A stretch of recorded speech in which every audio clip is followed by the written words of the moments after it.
Meus queridos irmãos, graça e paz da parte do nosso Senhor Jesus Cristo, falando do EBD, desta feita, lição de número 8, da lição bíblica da CPAD, lição bíblica dos jovens, a lição bíblica para os jovens, lição essa que será ministrada no dia 25 de agosto de 2024 e o tema da lição é a consequência destruidora do prazer carnal.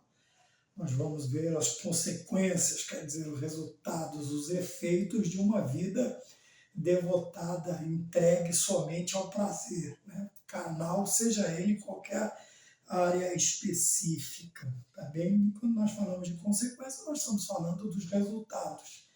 E, como nós vemos no decorrer da história, infelizmente, aqueles que se entregam a esse tipo de promiscuidade, de vida promíscua, no final, nem sempre nós temos aí consequências na área da saúde, na área financeira, familiar, em todas as áreas que envolvem a vida do ser humano, que quando ele, infelizmente, ele opta por este meio de vida que é a busca pelo prazer. No caso aqui da lição, o prazer carnal, né? Carnal, e nós vamos ver falando bastante que esta doutrina ou este tipo de vida é chamado de hedonismo, né? O hedonismo é a busca pelo prazer, que não, ele tem várias nuances, né? O prazer material, o prazer sensorial, intelectual ou emocional. Então, quer dizer, são várias as áreas em que o homem pode encontrar o prazer. Na lição de hoje nós vamos falar sobre o prazer carnal, porém não se limita somente a isto, mas qualquer tipo de prazer que esteja fora, destituído do prazer, da alegria, da satisfação em Cristo Jesus, né? E geralmente também o prazer, aquele prazer marginalizado, né? Que está à margem da sociedade. Quando nós estamos falando de marginalizado, nós estamos falando de pessoas, ou de algo, ou de alguém que está à margem da sociedade, ou daquilo que é tido pela sociedade como normal, como aceitável, como a moral de uma sociedade, a ética de uma sociedade. Então, eu falo marginalizados, ou marginal é algo que está à margem, né? Está à margem, está fora dos padrões. E no caso aqui, né, o hedonismo, nós vamos falar bastante na lição sobre isso, e essa palavra ela vem de Edonê, que era uma guia, uma deusa, um daimon, como eles chamam, né? Que é filha de Eros e de Psique na mitologia grega. Então, hedonismo vem dessa palavra, vem do nome Edonê, que era filha de Eros e de Psique. Eros, nós sabemos, né? Eros de erotismo, de erótico, disso, e Psique da razão, do pensamento, e também a palavra psique ligada à alma. Então nós temos aí uma abrangência bastante grande dentro dessa situação. O texto principal da lição está no livro de Daniel, no capítulo 5, versículos 26 a 28, e a parte principal, o texto principal está escrito: Mene contou Deus o teu reino e o acabou. Tekel, pesado foste na balança e foste achado em falta. Pérez, dividido foi o teu reino e deu-se aos medos e aos persas, tá bom? Então nós vemos aí que a questão da festa, né, aqui no momento, neste momento em que o rei está festejando, essa festa é uma orgia, ela está sendo regada por todo tipo de excesso, tanto alimento, quanto bebida, quanto a conjunções carnais, uma infinidade de coisas. Era uma verdadeira esbórnia, uma verdadeira orgia. E o resumo da lição diz que o prazer carnal pode satisfazer momentaneamente, mas o seu fim é a destruição. Tá bem? E quando falamos de Pérez, aqui nós lembramos também da palavra rachadura, da palavra, nós vamos ver no decorrer em determinado momento, um homem também, o seu nome é chamado de Pérez, porque ele foi causada uma ruptura nele por causa de uma atitude impensada de sua parte. Não está no contexto da lição, tá? É só para guisa de curiosidade, só para guisa de curiosidade. Então nós veremos aí os resultados, os efeitos de uma vida devotada à busca pelo prazer, seja ele qual for, fora do contexto. Dentro do contexto é o prazer carnal, a conjunção carnal, o prazer carnal de qualquer maneira, de qualquer forma, sempre nos lembrando que o prazer, né, é quando Deus cria, quando Deus junta o homem e a mulher, Adão e Eva no casamento, é uma instituição divina, um dos seus propósitos é o prazer, é o complemento entre um e outro, não é tão somente a reprodução, mas o prazer, desde que ele esteja dentro do contexto certo, né, nos ensinado pelas Sagradas Escrituras, não tem nada de ruim. O duro é quando se busca esse tipo de satisfação de qualquer maneira, de qualquer forma, em qualquer ambiente, de qualquer tipo, e acaba sendo os seus resultados, sendo os seus efeitos, sendo os mais funestos possíveis. Tá bem? Então nós temos a lição, né, os objetivos da lição é compreender como se deu o banquete de Belsazar e o símbolo do hedonismo, apresentar o relato do enigma na parede e aprender a respeito do cumprimento da sentença divina sobre o rei. Estes são os objetivos, o alvo da nossa lição. É atingirmos esses 3 objetivos para que tanto nós, professores, superintendentes e alunos, alcancemos aí um nível maior de entendimento, de aprendizado a respeito da palavra de Deus. Dentro da interação da lição, eu separei aqui, o escritor colocou neste relato, nos deparamos com o episódio em que Belsazar, em um banquete dissoluto, entrega-se aos prazeres carnais e profana objetos sagrados. Profana objetos sagrados, onde nós precisamos tomar cuidado também. É por isso que o escritor de Eclesiastes ele diz para nós não unirmos tão somente a banquetes, a festas, mas principalmente a questão de lutos, de enlutados, porque lá nós vemos o fim de todas as coisas e também nos remete a que a nossa vida há uma limitação e precisamos ter cuidado para não nos entregarmos também a prazeres, achando que somos eternos, imortais, super-homens e que os nossos atos não terão consequências. Sempre nos lembrando que todo pecado, excetuando a blasfêmia contra o Espírito Santo, ele tem perdão. Mas todo pecado, além do perdão, tem consequências, tá bem? E muitas vezes as consequências podem durar muitos e muitos anos e atingir gerações da vida daquele que praticou o ato. Nós vimos isso na vida do rei Davi. Eu só quero apresentar esta questão que muitas vezes nós, ao nos envolvermos demais só com a questão da displicência cristã, né, nós falamos sobre isso na lição para os juvenis, sobre a displicência de muitos cristãos que acabam se envolvendo aí na busca desenfreada por prazeres, achando que a vida, por sermos crentes, eu sou filho do rei, eu sou isso, e acabamos usando termos que confundem as ideias, né, daquilo que realmente a palavra de Deus quer nos dizer. Somos filhos do rei, mas o nosso rei não é deste mundo. E o reino dele não é neste mundo.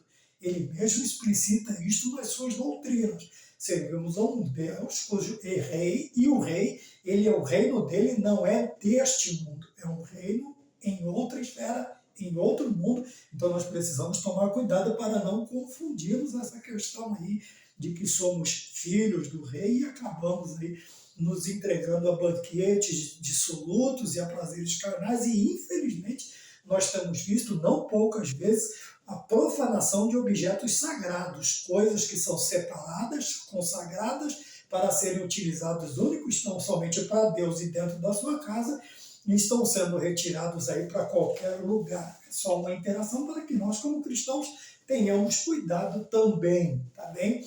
Não é porque somos cristãos, porque estamos salvos, porque somos salvos que podemos viver de qualquer maneira, de qualquer forma.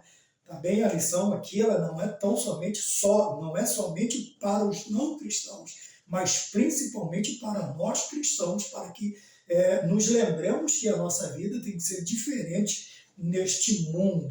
Tá bem? Neste mundo tem a orientação pedagógica, tem também o texto bíblico que está em Daniel no capítulo 1, 5, dos versículos 1 a 6, depois do versículo 25 a 31. Tá bem? E você pode ler na sua lição, isso vai ser feito, essa leitura vai ser feita em classe. E, obviamente, nós pedimos a todos os alunos que estejam em suas escolas, respectivas escolas dominicais, nas suas denominações, não deixe de estar na escola dominical. Bom, como nós sempre fazemos, destacamos pontos que achamos interessantes e importantes, para que não nos delonguemos demais no tempo e assim se torne algo enfadonho para os irmãos. Na introdução eu peguei o último parágrafo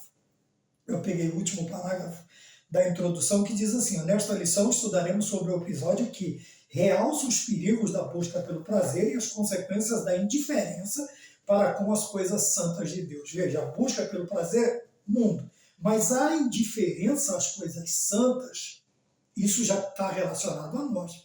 E muitas vezes nós nos mostramos displicentes, indiferentes, e até usamos as coisas consagradas, santas, consagradas a Deus, de forma,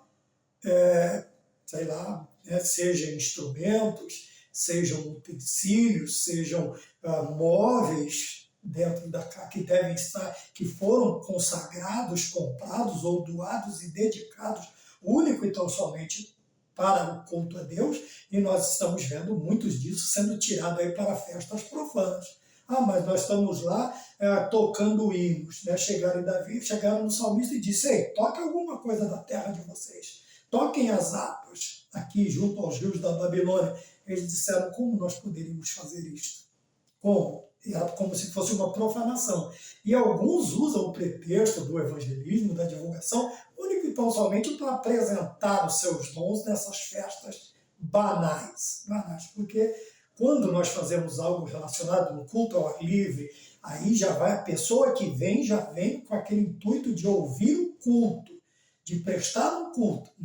Em certas apresentações, eles vão únicos e exclusivamente para extravasar aí seus talentos, suas adrenalinas e uma infinidade de coisas. Então, há propósitos e há propósitos.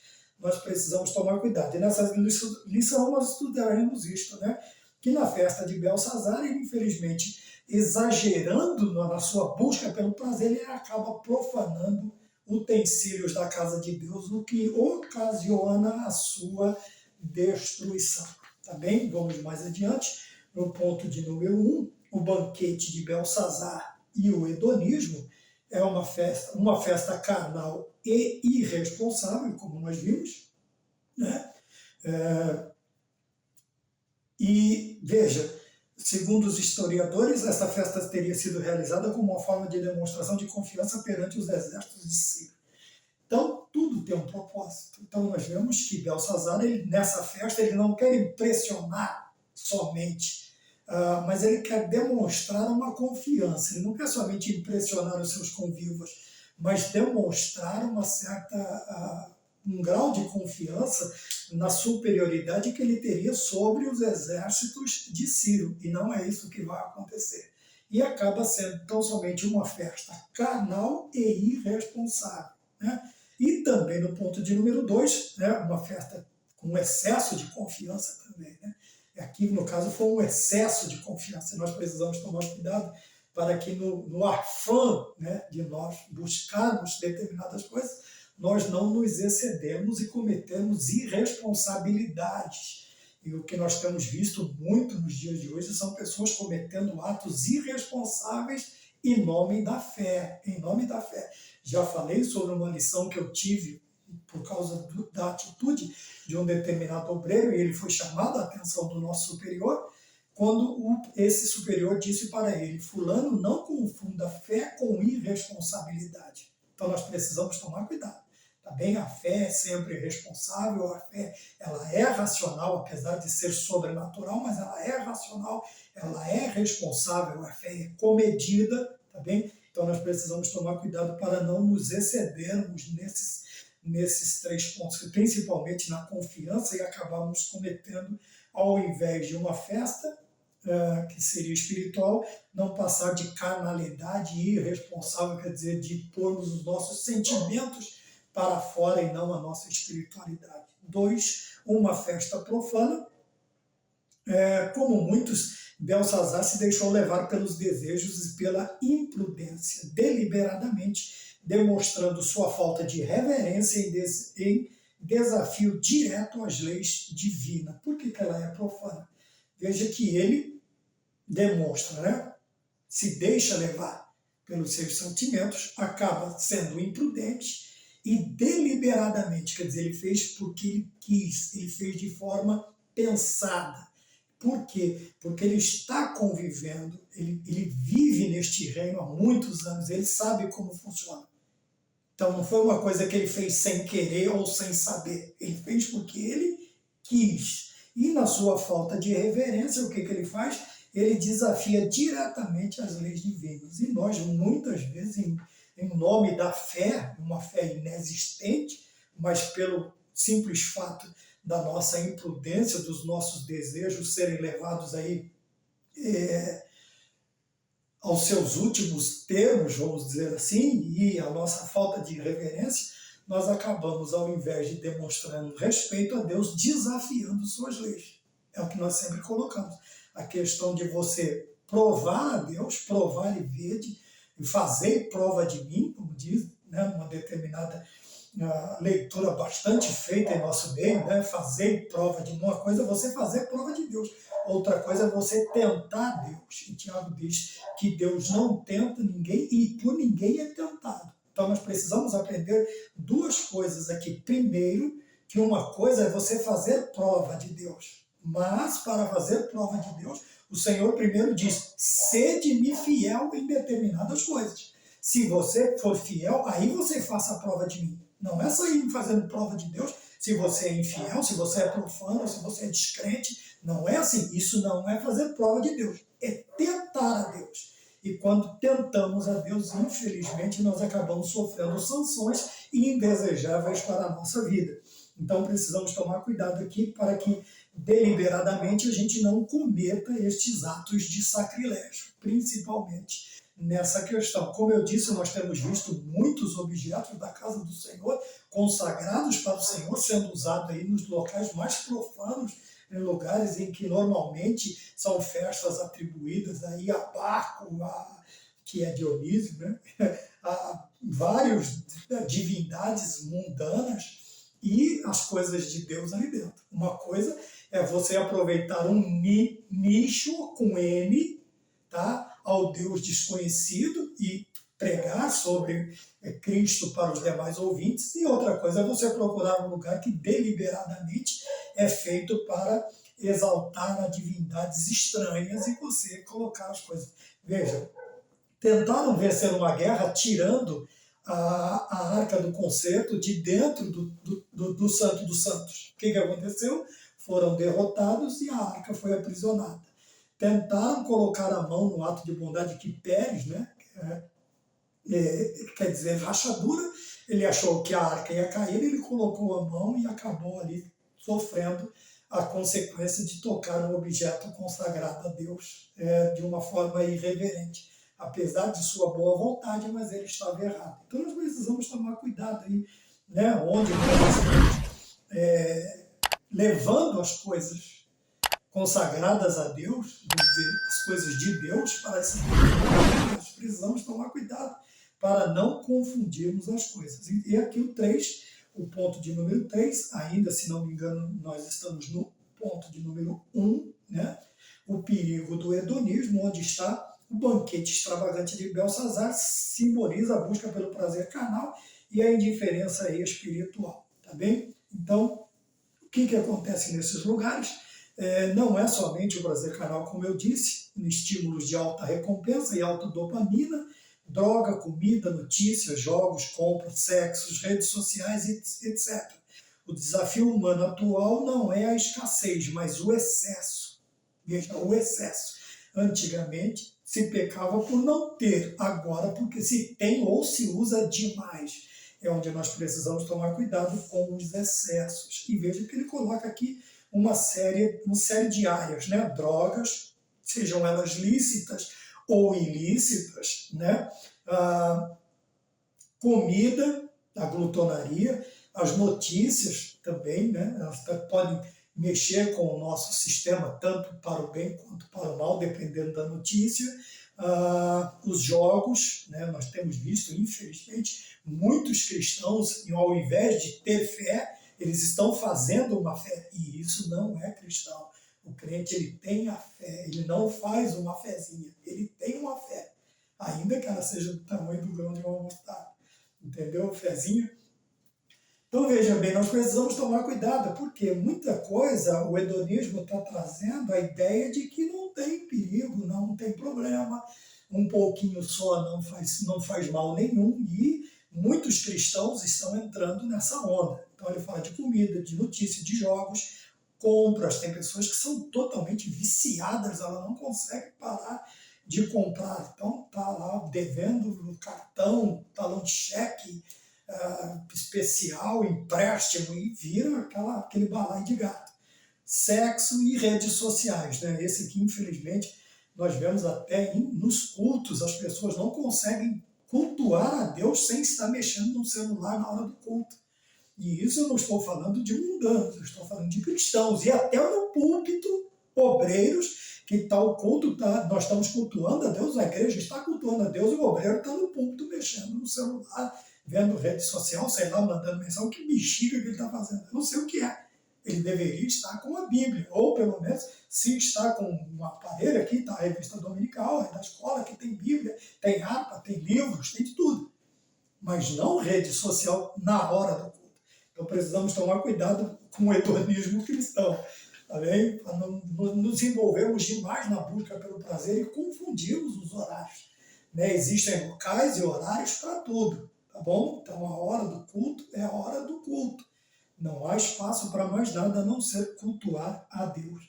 Então veja, o banquete extravagante de Belsazar simboliza a busca pelo prazer carnal e a indiferença espiritual na sociedade atual. Então, a aplicação pessoal para o hedonismo é isso aqui. Que a festa de Belsazar simboliza para nós hoje que o prazer carnal e a indiferença espiritual na sociedade atual. E, infelizmente, até na sociedade cristã, nos ditos cristãos, nos ditos crentes. Né? Infelizmente, a indiferença, sabe, com aquela célebre frase, é para Deus mesmo? Não, se é para Deus, vamos fazer o melhor. Dentro das nossas limitações, dentro das nossas condições, mas o melhor. Não é porque é para Deus que nós vamos fazer de qualquer jeito. Isso aqui já expressa uma determinada indiferença ao que fazemos ou para quem fazemos, no caso Deus. 2. O enigma na parede, né? O enigma na parede, a escrita na parede. Você tem a célebre frase, bene, bene, tekel, farsim, pesado foste, né? Foste achado em falta, o teu reino foi dividido, e a colheita agora vem. Né? O rei ficou tão assustado que o seu rosto empalideceu, seus joelhos batiam um no outro e as pernas vacilaram. Lógico, você vai ver letras surgindo, dedos escrevendo na parede, uma escrita que ele não entende, ele não está entendendo o que está acontecendo.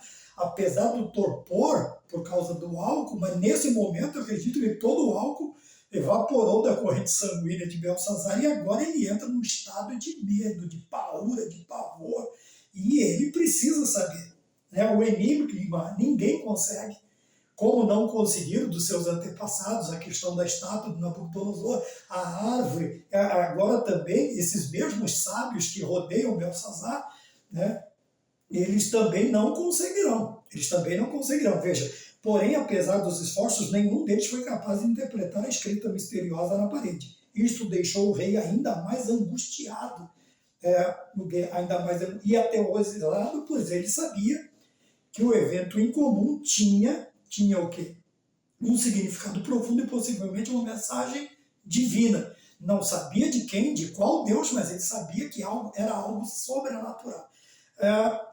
E, como sempre, meus queridos irmãos, o mundano, o desprovido do Espírito Santo de Deus, é logicamente que ele não conseguiria decifrar, assim como foi no decorrer de toda a história, né? Com Daniel, os 4 grandes impérios que os jovens e Daniel passou nos 70 anos do cativeiro da Babilônia.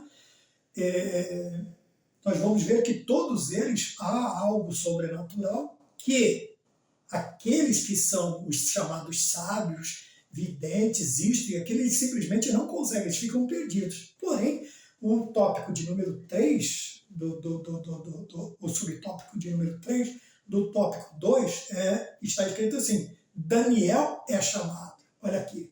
Daniel já não é mais um menino, já não é mais um jovem, ele já é o senhor de idade. O próprio escritor nos relata isso aqui, mas ele era um senhor de idade avançada. Porém, o que nós vemos aqui? Então, vamos lá que Daniel tem entrado aí aos seus 16, 17 anos na Babilônia, e os 70 anos, agora ele está com os seus 80, por aí. Vamos fazer brincar com números.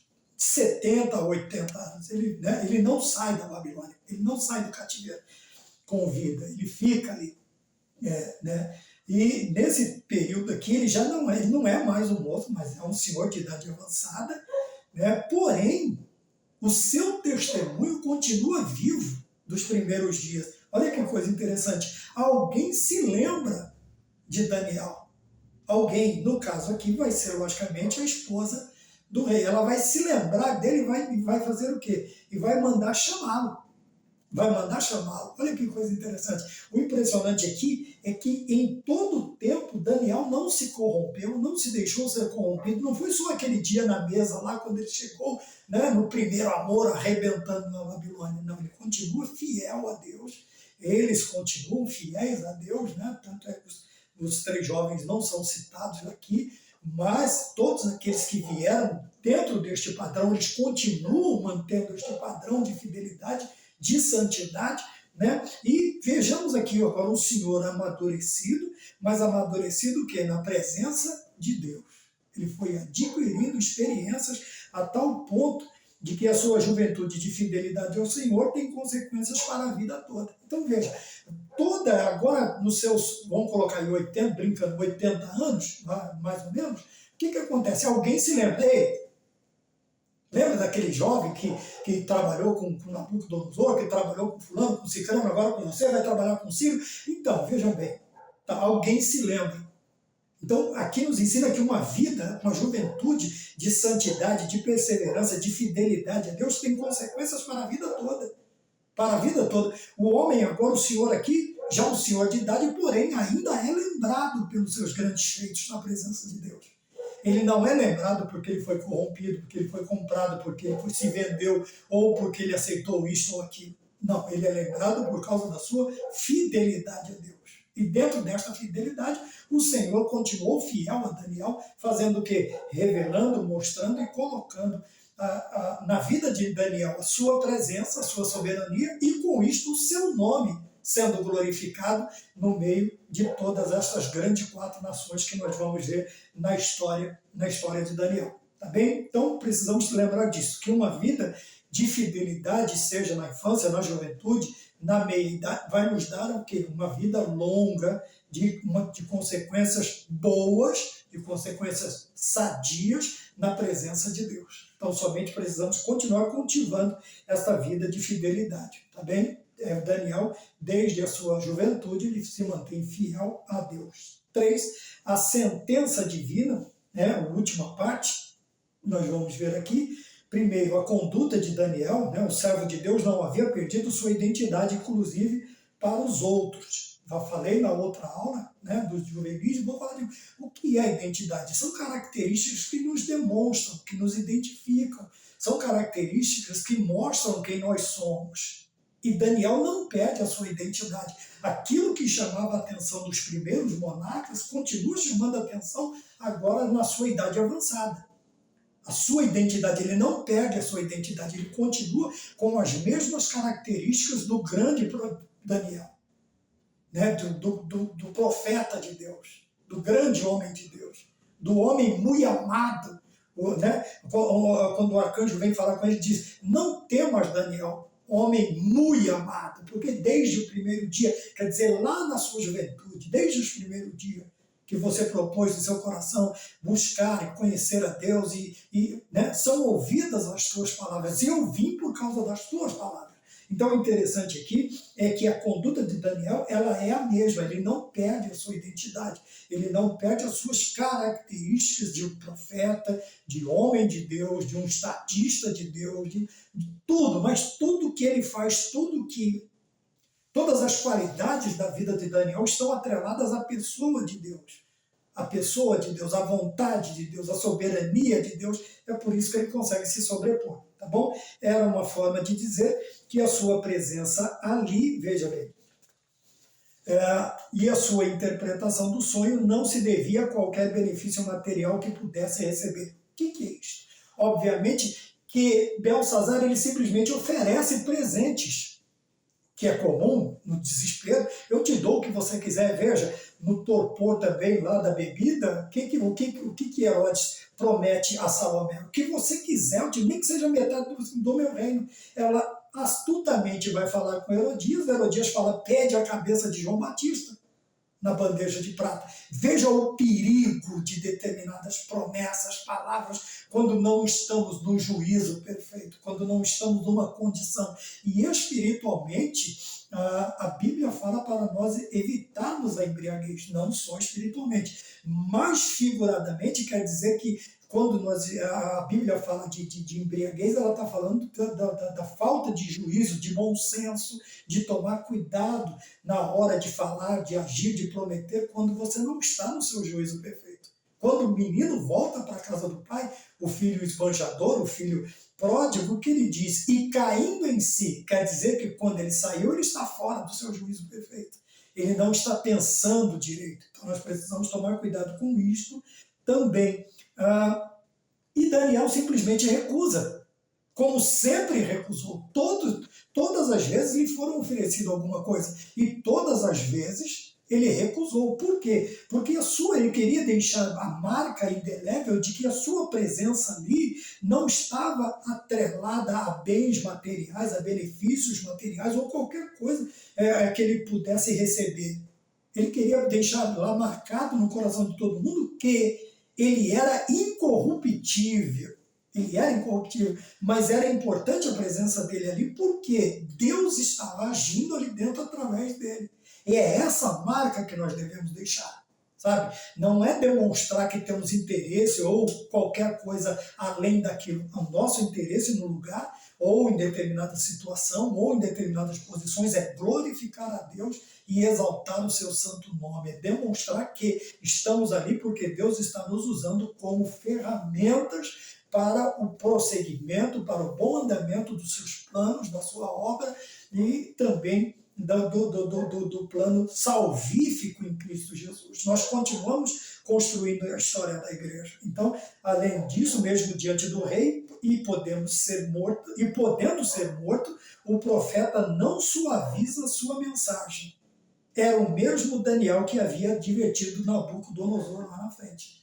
Veja que ele não muda, não maquia a mensagem, não suaviza a mensagem. Também não é mal educado, ele não é bruto, não é descortês, não é abusivo, ele não põe o dedo na cara do rei, como é costume de alguns, né? Tentando expressar uma autoridade gigantesca, chegando a pôr o dedo no rosto das pessoas. Não, isso é falta de respeito. Alguns até sobem no púlpito e põem o dedo no rosto, né, de homens que, por isso são homens, erram, somos passíveis de erro, tentando nos comparar. Diz que Elias era sujeito às mesmas paixões que nós somos. Então veja que não há ninguém, excetuando Jesus, que exceda em santidade, que seja a santidade, a personificação da santificação, ao ser Cristo. E entregar uma mensagem de Deus, uma profecia, e eu não demonstro que eu sou um profeta, que eu tenho autoridade, sendo mal educado, descortês e até abusivo com as pessoas. Não, ele continua aqui, ele não suaviza a mensagem, porém, ele entrega, ele adverte, assim como ele fez em todos os períodos. Veja que quando nós lembramos da aula que Nabucodonosor e Daniel aqui conversando, o que ele diz? Além de, ele também adverte ao rei para que pare de praticar as obras que ele estava praticando, porque a mão de Deus pesaria sobre Nabucodonosor por causa disso. Então veja, ele entrega a mensagem, mas ele não é só um profeta, ele é um conselheiro também. Olha, está acontecendo, não faça isso, não faça mais isso, vai e não peques mais. Olha Jesus, vai e não peques mais. Ninguém te apedrejou? Não, nem eu. Então vai e não peques mais. Né? Se a outra, desviado, filho de Belial, não perder se não peca mais, hein? Jesus está de excedeu, deixou subir para a cabeça, tá bom? Mas veja, ele não suaviza, tá? Mas também não deixa de ser um servo de Deus que age conforme a palavra de Deus, amando, respeitando, né? E outros adjetivos que são próprios dos cristãos genuínos. 2, o significado da escritura, né? Mene, mene, tekel, alguns dizem uparsim, e, aqui está e-parsim, que ele coloca que é a mesma coisa que pesada, a última palavra parsim significa dividido, né? Pérez, lá em 2 Samuel capítulo 6, versículo 8, você vai ver alguém recebendo o nome de Pérez. Pérez quer dizer rachadura, ruptura. É a hora da prestação de conta. Foi dividido o reino agora de Belsazar. Ele vai ser passado para quem? Né? Nós vamos ver mais adiante. Calma. O significado da escrita é saber qual era o teor. Era que aquele homem havia sido pesado. Havia sido pesado. É a hora da prestação de contas. Eu me lembrei das moedas, né? Foi embora, mas deixou um com tantas moedas, o outro com tantas e um com uma. Quando ele voltou, ele disse: cadê as 5? Tem 5, tem mais 5, multipliquei. Servo bom e fiel. 3 mais 3, servo bom e fiel. Tive medo, escondi, cata, tal que tem mais, servo mau e negligente. E infelizmente ele vai sofrer. Agora é a hora da prestação de contas.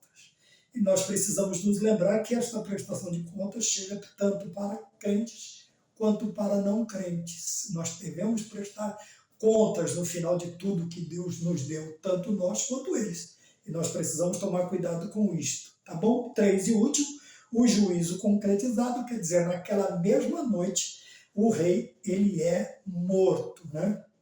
Dário entra, toma a cidade da Babilônia e agora o que era festa se converteu em pranto. Então nós vemos duas coisas: tomar cuidado com o momentâneo, com o fútil, com a vaidade, com aquilo que passa rápido e também com o cumprimento. Veja que naquela mesma noite ainda ele morre. O prazer momentâneo deu lugar ao sofrimento.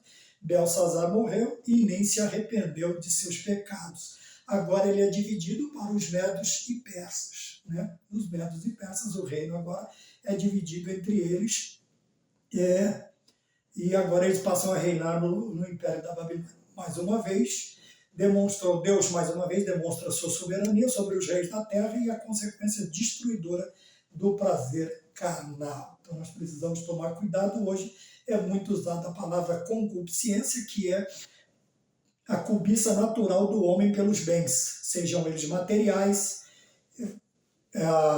as consequências do pecado original e que produz desordem dos sentidos e da razão. Então, cobiça é natural do homem pelos bens, sejam eles quais forem, e que produz a desordem dos sentidos e da razão.